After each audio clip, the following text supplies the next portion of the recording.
Salut la gang, j'espère que vous allez bien. Bienvenue au Rhino Run number quoi? 5! Yes! Super heureuse d'animer la belle Mélissa aux cheveux rouges qui va mettre le feu à la pagaille aujourd'hui. Donc, on est lundi, on est le premier lundi après le premier début de semaine, on s'entend.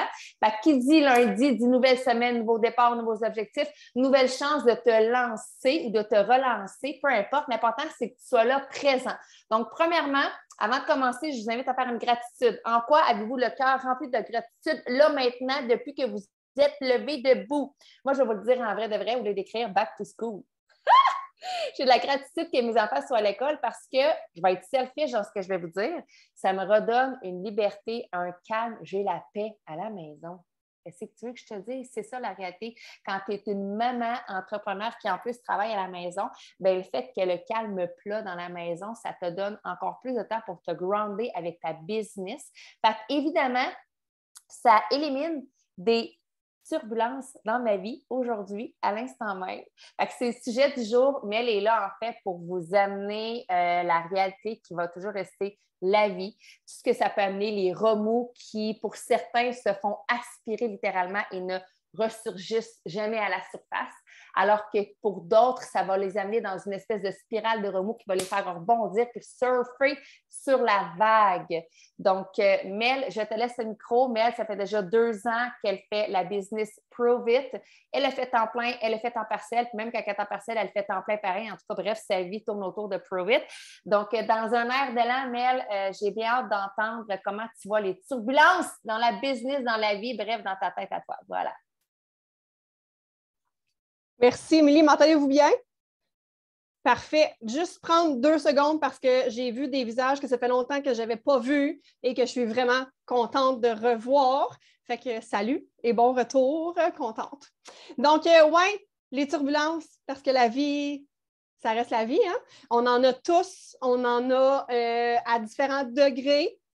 Puis en fait, je veux juste te faire remarquer, tu sais, as-tu une tendance à te faire aspirer dans les remous de ta vie ou justement, comme Émilie l'a dit tantôt, est-ce que tu les prends pour te propulser? J'étais quelqu'un qui était très négative et qui se faisait aspirer très profondément jusqu'à un épuisement professionnel il y a 4 ans et où j'ai appris de ça et que je ne retournerai plus jamais où est-ce que j'ai été parce que, d'un, c'est vraiment pas le fun. Puis de 2, j'ai appris à me connaître et je me suis outillée pour ne plus me rendre là, en fait. Fait que pourquoi j'ai choisi ce sujet-là? Parce que, bien, comme je l'ai dit tantôt, ça fait partie de la vie. Ça va toujours faire partie de la vie. Puis je veux que vous preniez connaissance de comment vous voulez traverser ces turbulences-là, de comment est votre langage intérieur pendant ces turbulences-là, puis qu'on reste humain. On en a tous. Que tu sois promoteur depuis 1 semaine, 1 mois, 4 ans, 5 ans, 6 ans, il y en a des turbulences. Il va toujours en avoir. C'est juste le fait de sortir de là le plus rapidement, mais en ne pas empilant sur tes émotions. Okay? Ça, c'est une des forces que j'ai, c'est de vivre mes émotions, puis après ça, de recontinuer. Fait que je veux vraiment que vous preniez conscience. Je suis comme un petit peu enrhumée, là, fait que j'espère que ma voix va être correcte tout le long. Mais fait que c'est ça, tu sais, on en a tous. Je viens d'en passer une, pas pire, encore une turbulence, puis je ne voulais pas prendre ce sujet-là pour faire pitié, mais je veux que vous en preniez conscience que tout le monde en a. Puis est-ce que vous m'avez vu quand même sur les réseaux sociaux la semaine passée? Oui, parce que je fais mon minimum chaque jour. Je suis là à chaque jour, peu importe la force de la tournade, que ce soit une, je pense que c'est G1 à G5, 6, 10, je ne sais pas trop, mais que la force de la tournade qui est là, je suis là. Puis je suis authentique à travers tout ça. Je le dis à mon auditoire que ça va moins bien, que j'ai les yeux bouffis. Est-ce que je vais aller faire un live pendant cette journée-là? Peut-être pas, mais je vais faire mes stories, je vais shaker mon ketone. Puis honnêtement, la semaine passée, j'ai passé un matin sans shaker mes ketones en avant de ma caméra et j'ai eu des dizaines de messages en me disant « Ça va-tu? On t'a pas vu le visage ce matin. Est-ce que tu es correct? » Fait que ça, tu fais comme « OK, il y a beaucoup de gens qui te suivent, puis finalement, il faut que je le dise que ça ne va pas tant. » Fait que le lendemain, je me suis repris, puis je l'ai dit avec mes yeux bouffis. Je me suis montré le visage. Puis les gens collent dans ces situations-là parce que si tu montres juste le côté parfait de ta vie, là, bien, eux autres, ils se disent « Hey, le keto, c'est vraiment compliqué, là.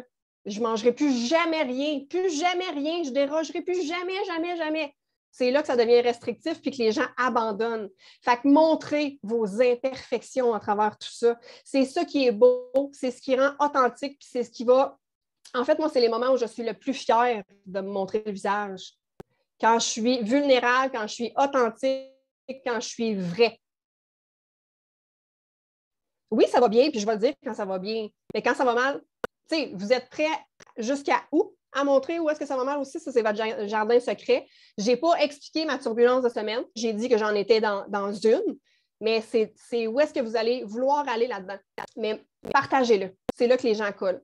Fait que l'important, en fait, quand tu rentres dans cette turbulence-là, c'est de te dire que tu vas t'en sortir. Quand?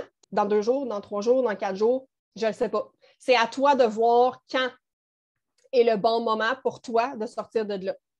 Est-ce que, tu sais, je ne me prédétermine pas une journée, dans 6 jours, je vais être top shape puis je vais péter le feu. Ça ne se fait pas, ça. C'est de vivre tes émotions quand ils sont là. J'avais une tendance à tout tasser mes émotions dans un coin, ne pas les vivre puis d'exploser au bout de 6 mois parce que j'avais un trop-plein.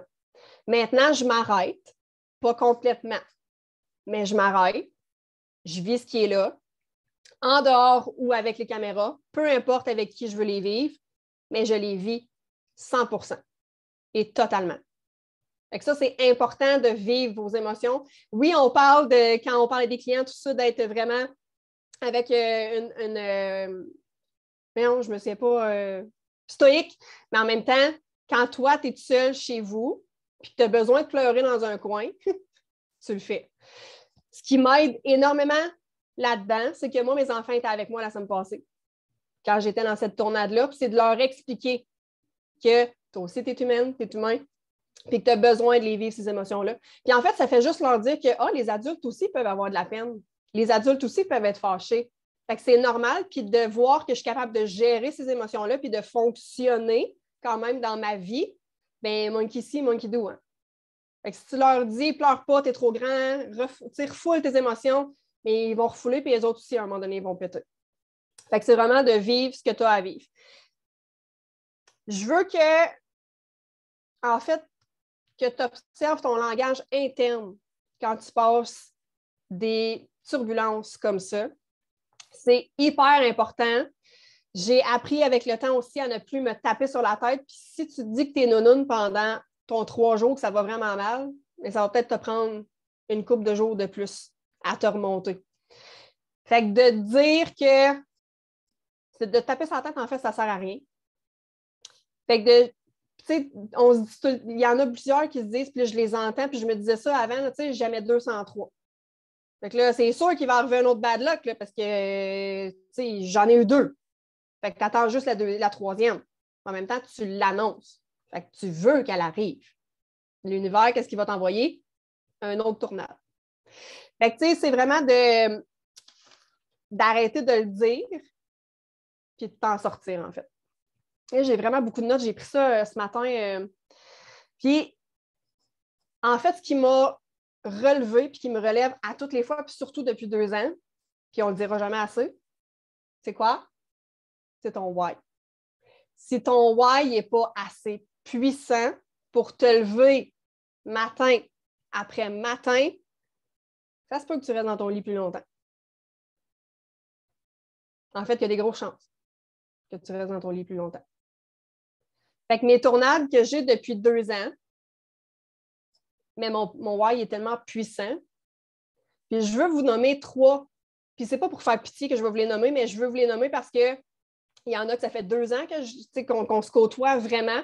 Puis il y a peut-être des choses que vous ne saviez même pas parce que je suis sur les réseaux à tous les jours.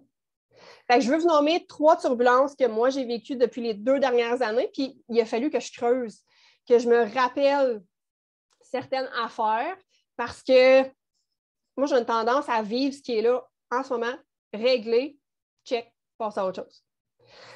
Fait qu'il y a 1 an presque et demi, mon grand de 14 ans a décidé que le keto, lui, c'était pas pour lui. Parce que quand j'ai fait le virage, c'était un virage familial. Fait qu'il a décidé d'aller habiter chez son père temps plein à cause d'une décision que j'avais prise. Fait que si mon why n'avait pas été aussi fort, j'aurais tout lâché. J'aurais juste fait comme, OK, je vais tout lâcher mon alimentation, là, puis on va retourner dans nos vieilles pantoufles, puis je vais retourner dans mes inconforts, puis fait qu'il va rester avec moi. Mais non. C'était tellement puissant, puis j'avais tellement la conviction que je faisais la bonne chose pour moi et mes enfants, que j'ai fait, OK, va vivre ce que tu as à vivre chez ton père. Puis ça m'aurait donné quoi de le retenir, de me mettre à genoux, à brailler puis d'être en colère. J'y ai juste dit, va vivre ce que tu as à vivre. Puis moi, dans ma tête, je le savais qu'il était pour revenir. Il y a 3 semaines, il m'a annoncé qu'il revenait. Fait que c'est tout ça qui fait en sorte que le why, puis tes convictions, la confiance en ce que tu fais, c'est hyper important. Fait que ça, c'est une grosse tournade. Puis, tu sais, le monde me dit, ça a été bonne, ça a été difficile, nanana. Mais c'était pas facile, là. On va se le dire. Quand ton fils de 14 ans dit qu'il est dans son adolescence en plus, c'est sûr qu'il a besoin de ses 2 parents. Il cherche. Tu sais, il y a plein de raisons. Mais tu veux que je me batte contre ce qui lui croit, de faire le mieux pour lui, quand moi, j'arrête pas d'y montrer que moi, je fais les bonnes choses pour moi. Fait qu'il est allé vivre ce qu'il avait à vivre. Puis il y a 3 semaines, il m'a annoncé qu'il revenait à une semaine. Fait qu'il a recommencé. Fait que je suis vraiment contente. Mais tu sais, si je m'étais battue contre ça, contre cette tournade-là, puis me faire emporter, peut-être qu'il ne serait même pas revenu parce qu'il aurait dit « Hey, ça ne me tente pas de retourner là-dedans, c'est négatif. » La deuxième chose, en fait, la deuxième et la troisième chose, c'est comme un peu ensemble. Mais en novembre dernier, je me suis séparée. Et on a fait un autre garde partagée. Fait que là, j'ai 2 papas à gérer dans mes situations de garde partagée. Puis, il y a la semaine passée, je me suis séparée. Est-ce que j'étais là? Est-ce que j'ai dit ce que je vivais? Est-ce que je me suis montrée? Oui. Parce que j'ai encore là la conviction que tout ce que je fais, puis je me fais rentrer dedans là, par peu importe ma famille, mon ex prend des screenshots des fois de mes stories parce qu'il n'est pas content de ce que je dis. Je t'avais de les bloquer. Parce que moi, je crois en ce que moi, je fais pour moi puis pour mes enfants. Là, je ne vous dis pas d'être hyper tranchant puis de faites-le pour vous. Vous êtes en fait la première personne de votre vie. Quand vos décisions sont prises, réfléchies, puis que vous pensez que c'est la meilleure chose pour vous, là, battez-vous pour. Sortez de cette tournade-là, puis battez-vous. Fait que c'était pas pour faire pitié, mais c'est juste pour vous dire à quel point on vit des tournades de degrés différents, puis que c'est juste de s'en sortir éventuellement. Ça peut prendre, tu sais, ma séparation de novembre, là, ça a pris du temps. Là. Vendu à la maison, déménager, tu sais, c'est beaucoup de décisions en ligne de compte qui vient par une décision. Mais il y en a plein qui suivent à travers tout ça. Fait que c'est de vous battre pour vous et de ce que vous voulez. Fait que je reviens à ton why. Est-ce que ton why est assez puissant pour te sortir du lit si tu vis des tornades comme ça? Est-ce que ton why est écrit? Est-ce qu'il est pensé? Est-ce qu'il est réécrit? Parce que si tu ne le changes pas au fil du temps, puis quand toi tu changes, tu ne te reconnaîtras peut-être pas dans ton why. Fait que ça te prend un why puissant. Puis comme je disais tantôt, ce n'est pas de taper sur tes émotions. Ils sont là, puis ils sont là pour être vécus. Puis je l'ai dit tantôt aussi, là, ça m'amène quoi quand que je montre mon authenticité? Mais c'est les gens qui vivent dans ces situations-là aussi, qui tombent, pas qui tombent. Ça crée des liens. Les gens viennent t'écrire. J'ai partagé une story hier c'est même pas une cliente, c'est juste une personne qui me suit depuis genre 1 an et demi, qui n'est pas cliente encore. OK? Elle me suit depuis 1 an et demi parce que j'ai un beau sourire et mon authenticité fait du bien. Fait que si je ne montrais pas ces côtés-là vulnérables aussi, puis que ma vie serait bien, bien pleine d'arc-en-ciel, de papillons et de licornes, là, probablement qu'elle aurait décroché depuis un petit bout. Fait que vos histoires, vos bobos, c'est là que les gens accrochent parce qu'ils sont dans leurs bobos en ce moment. C'est là-dessus qu'il faut que vous mettiez quand même plus d'emphase même. Parce que la solution, là, que oui, c'est notre qui tombe, là, que nous, ça nous a transportés dans un monde d'arc-en-ciel et de licorne, mais ils ne sont pas là encore. Vraiment pas. Ils sont dans leurs problèmes. Ils sont dans leurs inconforts. Fait que si tu les montres pas, puis si tu n'en parles pas que tu étais comme ça avant, ils te trouvent bien bonne, bien belle sur Facebook, là, mais ça ne veut pas dire qu'ils vont entrer en contact avec toi. Ça, c'est la même chose dans mon alimentation aussi. Là. Quand je mange un cornet, là, je le montre. Parce que mon keto, il est imparfait. Parce que si j'étais trop rigide comme je l'ai été pendant 1 an, probablement que le monde ne collerait pas.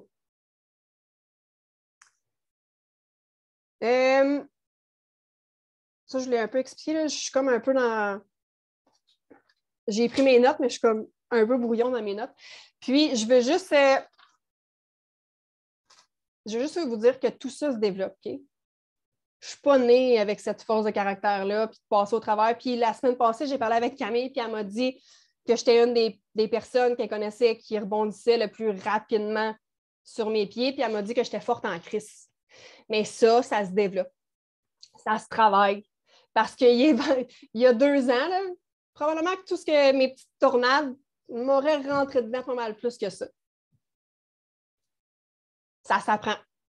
Ça se travaille. Si vous ne travaillez pas sur votre confiance en vous, en votre développement personnel, vous allez stagner. Vous allez les vivre, vos tornades, qui vont vous rentrer dedans pas mal plus.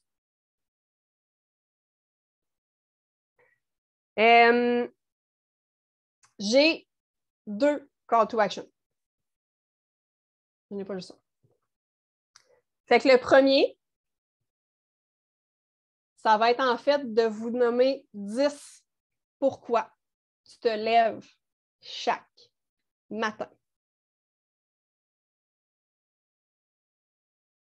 Puis même dans les commentaires, j'aimerais ça que vous me marquiez le plus gros de vos pourquoi vous vous levez à chaque matin. Moi, je vais utiliser le mot selfish à Émilie tantôt. Je me lève pour moi.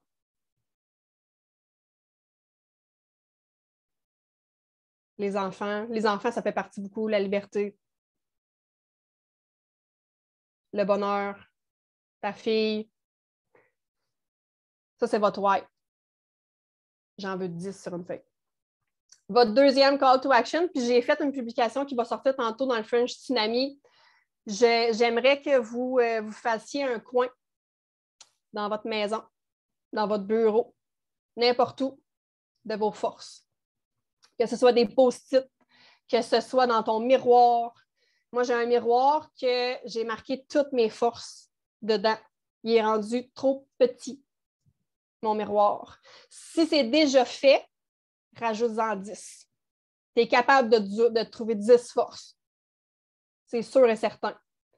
Puis j'avais déjà dit à quelqu'un, hey, je vais faire que je change de miroir, que j'efface mes mots, je ne me verrai plus dedans parce qu'il va y avoir trop de mots. Et je me suis fait répondre, au contraire, tu te vois réellement. Parce que c'est tous tes mots. C'est tout ce qui te représente dans ça. Change de miroir, mais laisse-le là. Puis regarde-toi dedans. À tous les matins, ces mots-là sont dans mon miroir quand je me prépare. Puis qu'est-ce que je fais? Je les dis. Je plaque mes cheveux puis je dis mes mots. J'en ai rajouté une dizaine cette semaine. Fait que c'est vos 2 call to action. Oh, merci, Mel! Hey, moi, le dernier que tu viens de dire là, l'histoire de toutes tes forces, tes qualités, tes compétences que tu mets dans le miroir, que tu es comme, ben, je vais changer de miroir. Non, parce que c'est celui-là qui te représente, là. Hein? Ça vient tellement de résonner. Je trouve ça tellement bon. À la limite, tu en prends un plus grand, puis tu rajoutes tout ce que tu as déjà là, puis tu fais juste le grossir. Parce que plus tu travailles sur toi, plus tu veux vraiment devenir la meilleure... Tu sais, des fois, ça a l'air cliché, là, mais c'est ça, le meilleur du travail pour être la meilleure version de toi-même. Fait qu'il y a toujours des belles choses qui se rajoutent dans ton pedigree. C'est ça, la beauté, la beauté! Oh, j'adore, j'adore! Merci pour ce super Zoom inspirant. Les call to action, vous les avez. Sinon, si je fais une espèce de wrap-up, honnêtement, Tu sais, je ne veux pas rentrer dans les turbulences parce qu'on a envie de des turbulences, là, dans le sens que ça fait partie de la vie. C'est toujours à quel degré tu vas le gérer. Puis, tu sais, j'ai aimé ce que tu dises dans le sens que c'est correct de vivre 100% tes émotions. Si tu as besoin de crier, hurler, rire, cogner, dans un punching bag, aller marcher, peu importe, vis-les tes émotions parce que ça fait partie de toi. Puis je pense qu'en les vivant, c'est déjà le fait de t'en libérer. Puis ce qui est vraiment important, comme tu as dit, Mel, c'est de prendre conscience du nombre de temps que tu vas y passer. Est-ce que ça va encore là t'aspirer vers en bas, faire en sorte que ta journée ne sera plus productive, tu seras plus parlable, tu vas fuir, te cacher? Puis si tu as besoin de le faire, c'est correct. Mais à petite échelle, c'est vraiment important. Tu n'as pas parlé nécessairement du thermostat intérieur, mais ça se ramène à ton thermostat intérieur. Tu sais, la température extérieure, si asti en plein ciel, en ce 29 août, il se met à neiger au cœur du Québec, je ne peux rien y faire. Je ne peux rien y faire. Par contre, ce que je peux faire pour régler ma température interne, parce que je sais que si je vais dehors, il fait frais, je m'habille. Je me mets des mitaines, je me mets une tuque. Fait que ce qui se passe à l'intérieur de moi, comment je vais vivre cette émotion-là par rapport à la neige extérieure, par rapport à ma température corporelle, à ce qui émane de ma personne à moi, c'est ma responsabilité. C'est vraiment ma responsabilité. Puis du moment où ce que tu prends conscience que c'est toi qui gères ton toi, hostie que tu viens de faire un bond, sérieusement. Tu n'as pas idée comment tu viens de grandir là, maintenant, à l'instant, quand tu prends la responsabilité de t'auto-gérer. That's it, that's all. Est-ce qu'il y en a qui ont des partages? Est-ce qu'il y en a pour qui ça l'a éveillé des à l'intérieur d'eux, qui se rendent compte que peut-être, justement, ils passent un hostie de bout de caca à tourner en rond dans leur marde. Là, ils sont comme, hostie, c'est assez. Y en a-tu qui ont envie de prendre la décision de se dire, OK, c'est assez? Ah oui, on arrête l'enregistrement, c'est vrai. Suite après la pause. Simon, faut qu'il arrête. N'oubliez pas votre call to action.